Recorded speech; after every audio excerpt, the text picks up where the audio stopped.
Hey everybody, welcome back to the WahooWarrior channel. So today we're going to be playing some Kings of War.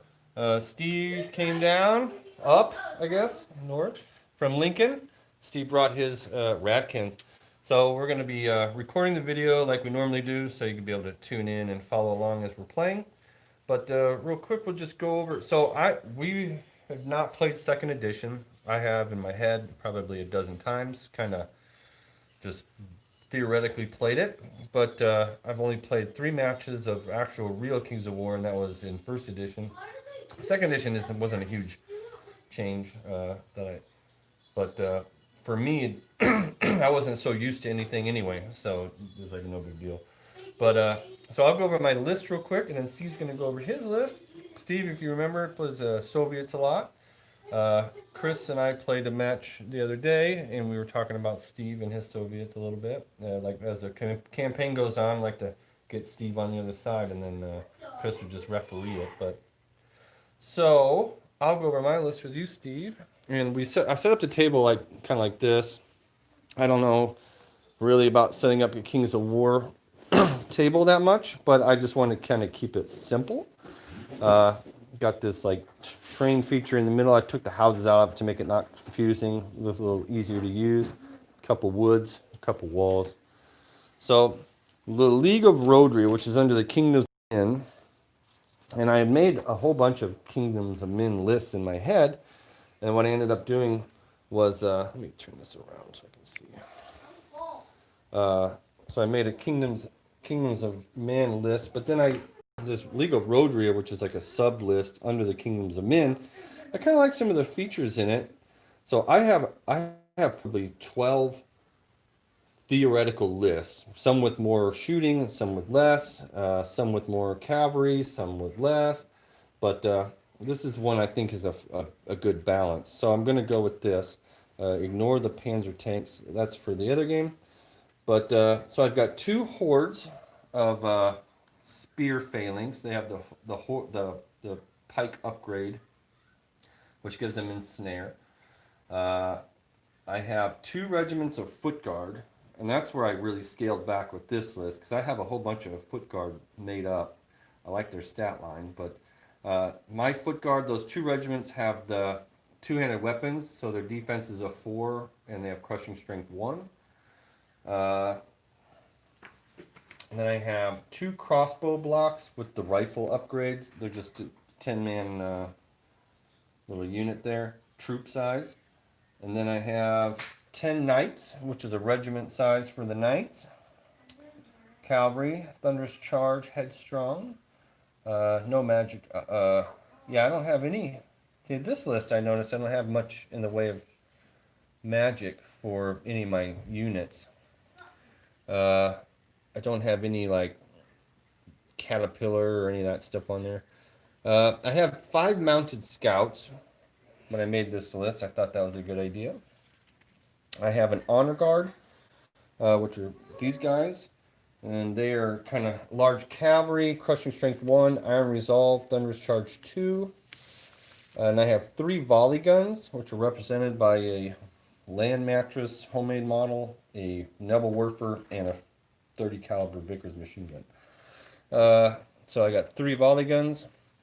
I have a mammoth, which is a pretty awesome model I got online.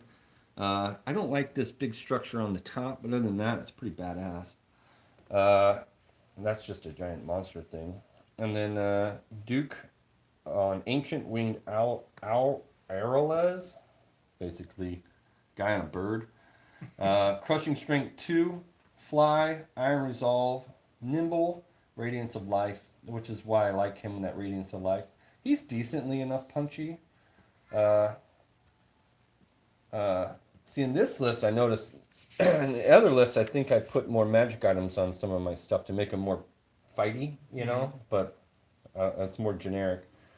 I have 2 wizards, Bane Chant, Lightning Bolt, Wind Blast, and then I have Lightning Bolt, Heal 3, and Wind Blast. So I put Wind Blast on both my wizards. Now I remember what my thinking was with this. Was with all these volley guns, I was going to try to push people back away from them so I can keep shooting at them. So I don't know. It's all theoretical. We'll see if it works or not. No magic items throughout the. I have other lists where I have given my phalanxes and stuff more stuff to heal them and whatnot. And I know I'd like to put most of my lists. I like to put that where they get what's the one they basically hitting on 2s +1 to hit or something. I don't remember.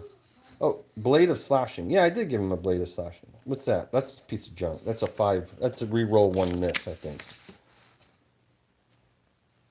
Yeah, re-roll 1 miss. That's not nearly as powerful as some of the other ones, but I had 5 points left over, so I gave him a fancy sword. All right, what are we running, Steve? Well, I'm just kind of slapping this together because. Yeah, we just kind of impromptu. Steve took a little day off of work, and We have Shock Troop Horde with halberds. okay. And I think this has the Banner of Terror, which I believe reduces the target number of to shake you or rout you. Okay. This one is just a regular Ratkin Horde. Pretty much all my Ratkin troops have a Plague Pot, which I have to see what that does because I thought it sounded cool, but I don't know what it Yeah, does. it's a unit upgrade. Yeah, I went to print his list, and my printer looks like it's out of plague pots right there. Here. Once per game, at the start of your turn, you may choose to give the unit ensnare and stealthy rules until the start of your next turn, That's awesome. or just do this. That's actually really good. And snare is awesome if you're about ready to get charged. So all these units right here have that. These two are just regiments of Ratkin warriors.